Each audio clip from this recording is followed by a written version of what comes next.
Assalamualaikum warahmatullahi wabarakatuh. Sebelumnya perkenalkan, nama saya Ismiraya Asi dengan NIM 251080263.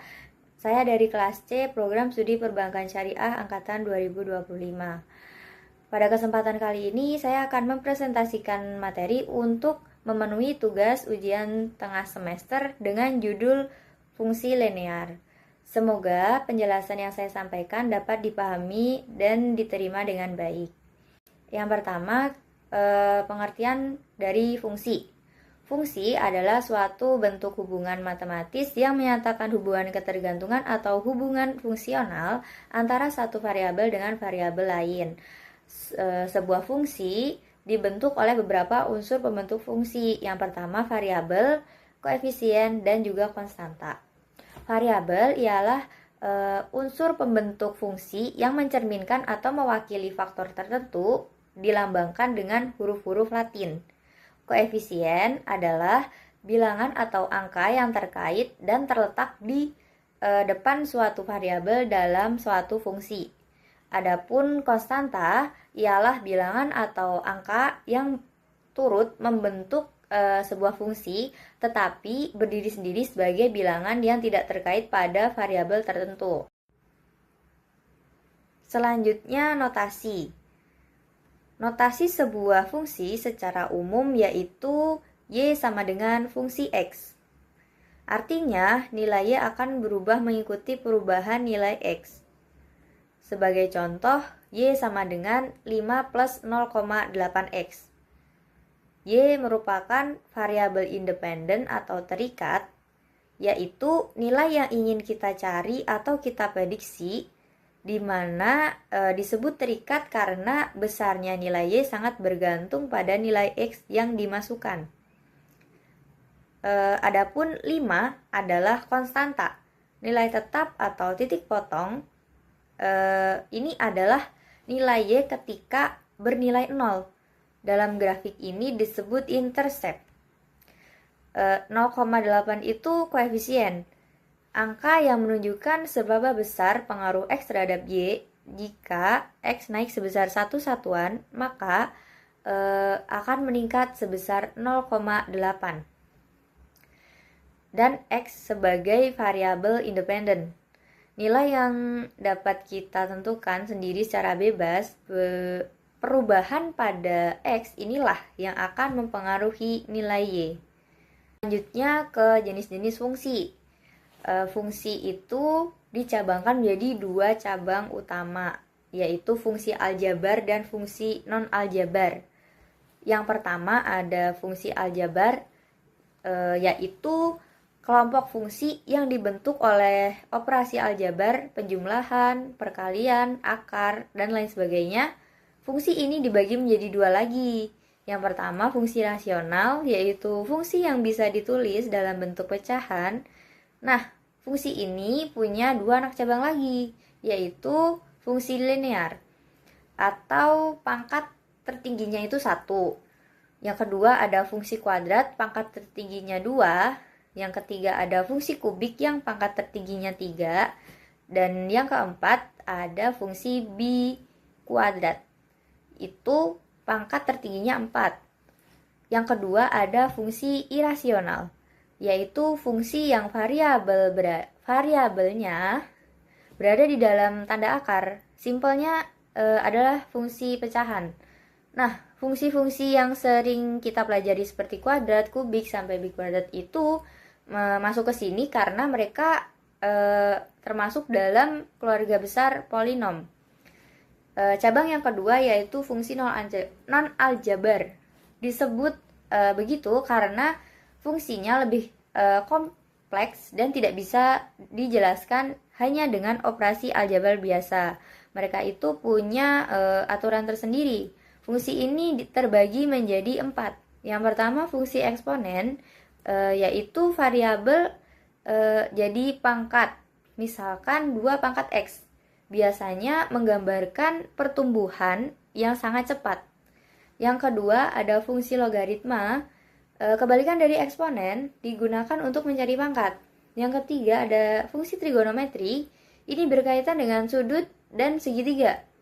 Gambarnya biasanya berbentuk gelombang. Dan yang terakhir, fungsi hiperbolik, mirip dengan trigonometri tetapi punya karakteristik yang berbeda, yaitu berkaitan dengan bentuk kurva hiperbola. Kita masuk ke fungsi linear. Fungsi linear atau fungsi berderajat ialah fungsi yang pangkat tertinggi dari variabelnya adalah pangkat 1. Sesuai namanya, setiap persamaan linear apabila digambarkan akan menghasilkan sebuah garis lurus. Bentuk umum persamaan linear adalah Y sama dengan A plus BX, di mana Y itu variabel terikat, A adalah penggal garis pada sumbu vertikal Y, sedangkan B adalah koefisien arah atau gradian garis yang bersangkutan, dan X adalah variabel bebas. Selanjutnya, penggambaran fungsi linear. Fungsi linear itu hubungannya matematika jika ada digambarkan pada koordinat kartesius akan membentuk garis lurus. Gambar ini menunjukkan dua contoh cara mengubah rumus matematika menjadi sebuah gambar grafik. Nah, cara menggambar grafik dari rumusnya, dari rumus seperti Y sama dengan 3 plus 2X. Kita akan menggunakan 3 langkah mudah. Yang pertama, kita membuat tabel untuk menentukan nilai X. Misal dari 0 sampai 5 dan hitung nilai Y-nya. Kedua, tentukan titik dengan cara hasil dari tabel tadi menjadi koordinat titik-titik. Yang terakhir, hubungkan titik-titik tersebut dititikkan pada grafik lalu ditarik garis lurus. Ada beberapa hal yang perlu diketahui. Yang pertama ada kemiringan. Itu diperhatikan dari kedua garis memiliki kemiringan yang sama-sama punya angka 2x. Ini artinya kedua garis tersebut sejajar, tetapi setiap x bergeser 1 langkah ke kanan, garisnya naik 2 langkah ke atas. Yang kedua, konstanta. Angka yang berdiri sendiri seperti plus 3 menentukan di mana garis memotong tegak di sumbu Y. Kita lihat perbandingan dua contoh tersebut. Persamaan Y sama dengan 3x plus 2x. Titik mulai sumbu Y dimulai dari angka 3 karena ada konstantanya plus 3. Garis tidak mulai dari 0 melainkan dari angka 3. Yang kedua ada persamaan Y sama dengan 2x. Titik mulai atau sumbu Y dimulai dari angka 0 karena tidak ada tambahan angka. Garis dimulai tepat dari titik pusat. Fungsi linear selalu menghasilkan garis yang konsisten lurus dan tidak berbelok-belok. Cara termudah memahaminya adalah dengan membayangkan titik awal dan langkahnya. Titik awal ditentukan oleh angka konstanta dan langkah naiknya ditentukan oleh angka di depan X. Pembentukan persamaan linear. Sebuah persamaan linear dapat dibentuk melalui berbagai macam cara, tergantung pada data yang tersedia. Yang pertama ada dui koordinat, yaitu metode mencari garis lurus dari dua titik. Misalnya nih, kita punya dua paku, kita pasang di sebuah papan. Secara logika, kita akan menarik satu garis lurus yang tepat melewati kedua paku tersebut. Dalam matematika, kita tahu lokasi dua titik tersebut, kita menganggapnya rumus garis komponen yang dibutuhkan yaitu titik pertama dan titik kedua. Yang kedua ada koordinat lereng. Ya, ini disebut juga sebagai point solve form, adalah metode untuk menentukan persamaan sebuah garis lurus jika kita mengetahui dua hal utama berikut, yaitu satu titik lokasi spesifik di mana garis tersebut berada, dan lereng tingkat kemiringan atau kecondongan garis tersebut. Yang ketiga ada penggal lereng.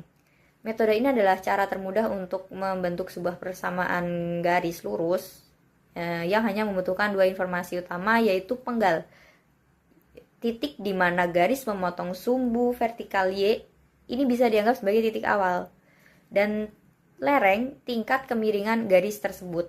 Dan yang terakhir cara dui penggal. Atau metode dua titik potong adalah metode untuk membentuk persamaan garis lurus jika kita sudah mengetahui titik di mana garis tersebut memotong sumbu Y dan sumbu X. Komponen dalam metode ini yaitu penggal vertikal, titik di mana garis memotong sumbu Y saat nilai X itu 0, dan penggal horizontal di mana garis memotong sumbu X.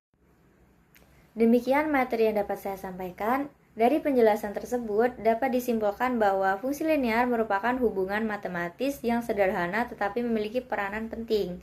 Saya menyadari bahwa dalam penyampaian masih terdapat banyak kesalahan, oleh karena itu saya memohon maaf sebesar-besarnya. Terima kasih. Wassalamualaikum warahmatullahi wabarakatuh.